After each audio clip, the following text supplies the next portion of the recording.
Hello friends, ఒక మంచి మందారం పువ్వుని మీకు పరిచయం చేస్తాను. పరిచయం అవసరం లేదు, చాలామందికి తెలిసే ఉంటుంది.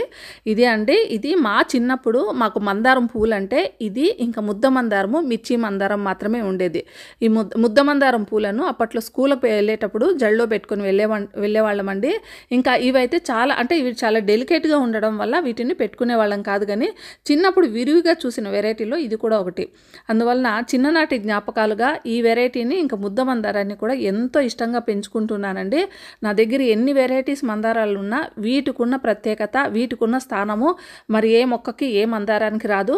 ఇప్పుడు కొత్తగా వస్తుంది కదా, వీటిని లాంతర్ హైబిస్కస్ అంటారు. కానీ మా చిన్నప్పుడు చూపించిన అది కూడా లాంతర్ హైబిస్కస్ అండి. అప్పట్లో ఏం పేరు పెట్టి పిలిచేవాళ్ళు నాకు తెలియదు, వాటిని మర్చిపోయాను. మీలో ఎవరికైనా ఇప్పుడు నేను చూపిస్తున్న ఈ మందారాన్ని అప్పట్లో ఏమని పిలిచేవాళ్ళో మీకు తెలిసి ఉంటే నాకు కామెంట్ రూపంలో తెలియజేయండి. పాత జ్ఞాపకాలతో పాటు ఆ పేరు కూడా గుర్తుపెట్టుకోవాలని ఒక చిన్న ఆశ.